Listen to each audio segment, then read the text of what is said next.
Salut les amis, je vous retrouve aujourd'hui dans une nouvelle vidéo puisque nous allons transformer l'étagère Billy Ikea de Maëlle en placard où nous allons lui mettre des portes. On va partager ce petit tuto do it yourself avec vous. J'ai vu plein d'inspirations sur Pinterest et également sur YouTube, donc je vous mettrai les liens des vidéos et des épingles en barre d'infos si vous voulez jeter un coup d'œil. Si vous cherchez comme nous à fermer ce genre de placard sans le changer et sans réinvestir dans un meuble qui peut parfois coûter un petit billet quand même, et ben c'est l'occasion de s'y mettre. Allez, c'est parti, on vous montre ça tout de suite. Donc l'idée c'est de lui faire un cadre en bois avec des... Alors attendez, je cherche le mot. Voilà, avec des tasseaux. Morgane est juste là, mais je vous le montre pas parce qu'il est en train de filmer... il est en train de filmer n'importe quoi. Il est en train de peindre la chambre de Maëlle et ça vous le verrez dans une prochaine vidéo. Et de faire des portes avec un revêtement canage. Donc voilà, je pense que ça sera plutôt sympa. On est vraiment dans un style un petit peu moderne, scandinave. Et je pense que pour une chambre, que ce soit d'ado, de bébé ou d'adulte, c'est le genre de matériau qui est plutôt cool et passe-partout. Pour commencer ce projet, nous allons avoir besoin de tasseaux. Nous avons opté pour 4 tasseaux de 4 cm de largeur et de 2 mètres de hauteur, d'un rouleau de canage que j'ai trouvé dans les boutiques Les Tissus du Renard, d'un niveau, d'un mètre, d'une agrafeuse, de petites charnières plates, de poignées, de peinture, de pâte à bois, d'une équerre, d'une perceuse, d'une scie et d'une ponceuse. Donc voilà comment est actuellement l'étagère Ikea Billy. C'est une étagère que nous avons depuis quelques années puisqu'elle se trouvait dans notre salon quand on était dans notre ancienne maison. Mel l'a récupérée quand on a emménagé dans celle-ci pour y mettre sa collection de Schleich. Et là l'idée c'est de la fermer avec de jolies portes en canage. Donc tout d'abord on commence par mesurer la longueur et la hauteur de l'étagère afin de couper précisément la longueur des tasseaux. Notre étagère fait 80 cm sur 106 cm de hauteur. Attention, petit cours de maths. Pour nous aider, on peut faire un petit croquis afin de calculer précisément les longueurs des tasseaux dont on aura besoin. Dans notre cas, il nous faut dans un premier temps 4 tasseaux de 106 cm de hauteur, soit la hauteur des portes que l'on souhaite. Donc sur mon croquis, je dessine les tasseaux. Cela mesure 4 cm de largeur. Je multiplie donc ces 4 cm par 4, étant donné que nous avons 4 tasseaux. La longueur de mon étagère faisant 80 cm, je déduis les 16 cm aux 80 cm. Il nous reste donc 64 cm. Je n'ai plus qu'à diviser ces 64 cm par 2 afin d'avoir la taille de nos tasseaux que nous allons venir placer à l'horizontale, ce qui nous donne une longueur de 32 cm. Il nous faudra donc 4 tasseaux de 32 cm et 4 tasseaux de 106 cm pour faire le cadre de nos portes. Je commence par couper toutes les longueurs des tasseaux dont je vais avoir besoin pour fabriquer les cadres des portes.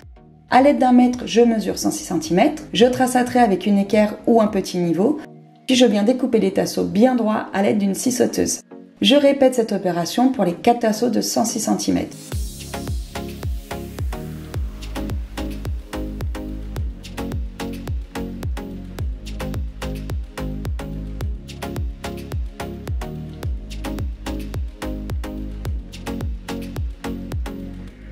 Je procède exactement de la même façon pour les tasseaux de 32 cm dont je vais avoir besoin. Je viens ensuite poncer légèrement chaque côté des tasseaux où les coupes ont été faites pour retirer les petites imperfections, mais aussi pour qu'ils soient bien plats. Je viens ensuite agrafer les cadres des portes à l'aide d'une grosse agrafeuse et d'une équerre.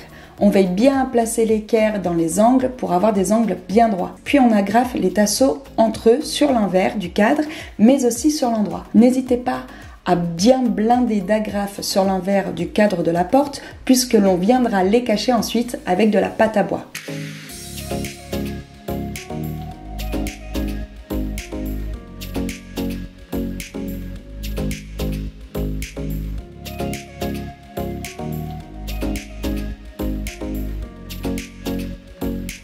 Une fois que nos cadres sont bien agrafés, à l'aide d'une spatule, on étale de la pâte à bois pour combler la jointure des tasseaux et couvrir les agrafes. On laisse ensuite sécher et on passe une seconde couche de pâte à bois si besoin.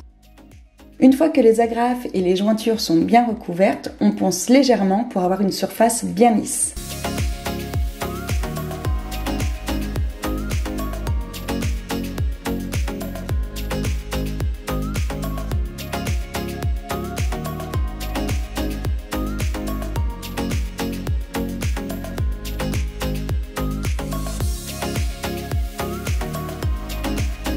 Ensuite, avec la couleur de notre choix, on peint le cadre. Nous avons choisi une couleur claire à la teinte naturelle. C'est un pot de peinture qui nous a servi pour repeindre la chambre de Maëlle, sachant qu'il n'en faut pas énormément pour couvrir le cadre avec 2 couches. Si comme nous, vous avez des fonds de pot de peinture, n'hésitez pas à vous en resservir. Je vais passer 2 couches sur l'endroit et sur l'envers, puis on laisse bien sécher.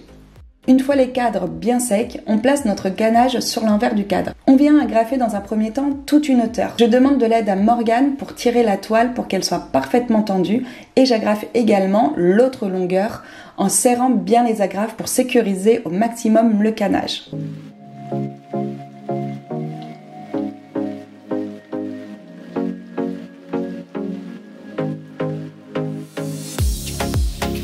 Une fois que le canage est bien agrafé sur tout le tour du cadre, on vient ensuite découper le surplus du canage en s'alignant bien au cadre.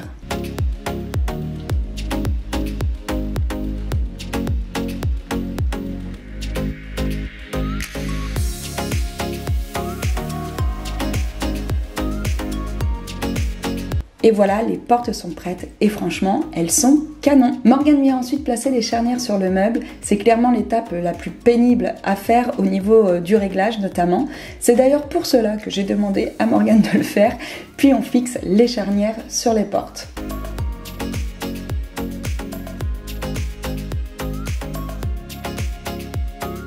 On vient ensuite placer 2 poignées au milieu des portes. Nous avons choisi 2 petits boutons noirs discrets et pour la touche déco, on installe un cadre au-dessus du meuble. Et voilà, c'est terminé!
Ce petit do it yourself est terminé, j'espère qu'il vous aura plu. Nous on a pris beaucoup de plaisir, comme quoi avec juste quelques tasseaux et du canage on peut quand même donner une nouvelle vie à un meuble. Si vous vous inspirez vous aussi de ce petit do it yourself, n'hésitez pas à m'envoyer un petit message privé sur Insta ou à me taguer dans votre story ou sur votre photo que je puisse le découvrir. C'est toujours un vrai plaisir de voir ce que vous réalisez à votre tour. Donc voilà, sur ce je vous souhaite à tous une très belle fin de journée et je vous dis à bientôt. Salut!